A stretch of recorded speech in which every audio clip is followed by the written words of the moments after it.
Cette conférence va maintenant être enregistrée. Bonjour tout le monde, vendredi 21 septembre 2018, point bourse du jour.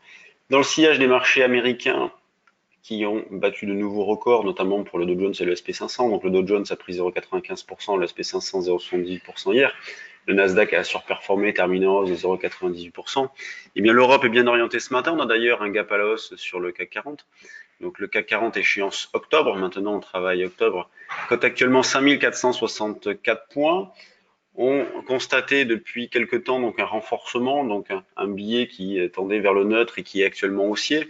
Donc on cherche surtout à acheter sur des retracements, notamment vers 45, 40-45 en ce début de séance pour un niveau d'achat assez agressif.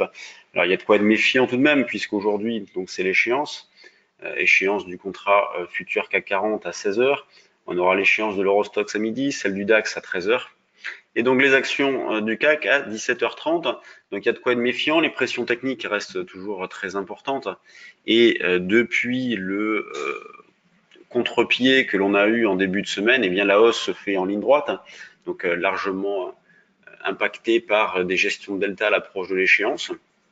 On cherche à acheter. On peut tout de même travailler à la vente en ayant des calls en face, gardant en tête que la visibilité reste faible, que l'hésitation reste assez forte, même si c'est vrai qu'en ce moment, on a un billet qui est haussier, notamment grâce à la reprise de valeurs qui ont été massacrées, les valeurs bancaires, on les regardera tout à l'heure, qui restent bien orientées. Donc voilà, c'est la chasse aux affaires, mais est-ce que ce sont de bonnes affaires? L'avenir nous le dira. Mais en tout cas, tout est parti d'un contre-pied mardi. Donc le manque de densité est toujours très important et on enfonce des portes ouvertes. Il faut toujours pas grand-chose pour que le marché continue de monter ou rebaisse. Et pour l'instant, eh bien, les opérateurs voient tout du bon côté, donc le marché est plutôt bien orienté. Le DAX, lui, tend vers le neutre aussi, donc autant sur le CAC, on a un biais qui est aussi en cours, autant sur le DAX, pas tellement, il a pas mal sous-performé. D'ailleurs, ce matin, sur le trade du jour, on a proposé une vente de DAX à 12 413. Donc c'est une zone de vente possible, 12 413, dans l'idée de jouer un retour dans la zone des 12 380, voire 12 360. En ce qui concerne l'euro-dollar, on a une belle reprise. D'ailleurs, quand vous prenez un petit peu de recul sur l'euro-dollar, eh bien, on a une figure, donc une épaule tête-épaule inversée, avec une première épaule ici, une tête ici, une épaule là, une ligne de coup qui se situe à 18,50, donc c'est sûr que ça fait un sacré potentiel parce que la figure est quand même assez forte en termes d'amplitude, donc avec une ligne de coup donc au-dessus d'un 18,50, mais pour l'instant, donc tant qu'on évolue en dessous d'un 18,50, le biais reste baissier, on cherche à vendre sur des rebonds vers justement le plus proche possible d'un 18,50 pour profiter d'une perte potentielle faible, donc c'est probabilité de réussite pas exceptionnelle, mais perte potentielle faible, donc c'est ce que l'on joue dans cette phase de reprise.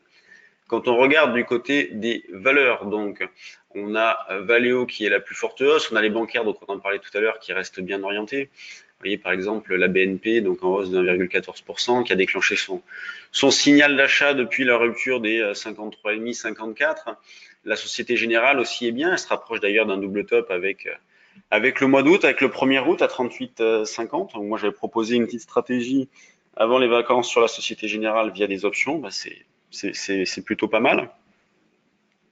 À l'inverse, on a Total et Airbus, donc de grosses pondérations du CAC qui sont pas terribles, moyennement orientés. Donc bon, bah, toujours beaucoup de régularité, mais un marché qui veut y croire, qui est plutôt pas mal, beaucoup d'arbitrage. Donc le volume, lui, il va augmenter aujourd'hui. Là, on est à 119 millions, c'est rien du tout, mais vous verrez que notamment au fixing, ce volume-là va exploser. Donc on pourrait faire facilement un 5-6 milliards de volume, c'est une échéance importante, donc trimestrielle, je le répète. Quand on regarde du côté des mid et small, qu'est-ce que l'on retrouve? Donc on lance le screener à 8e, tac. Donc on a Replasma, Gessi, Ores, Europa, donc on a une majorité de hausse, une légère majorité de hausse, de valeur orientée à la hausse. Altran qui monte, ça faisait longtemps, donc on est toujours sur cette valeur-là. Donc moi j'en ai, je bouge pas. Je me presse pas, c'est une toute petite ligne, j'attends. Le consensus est toujours très positif sur cette valeur-là. Poxel, Adomos, Argan, Alten. Evolis, Valorex, c'est de trouver des idées sur les mid et small, mais c'est vraiment pas évident. C'est beaucoup plus facile de trouver des idées sur les valeurs du CAC. Par exemple, sur le trade du jour, on a rentré dernièrement Renault.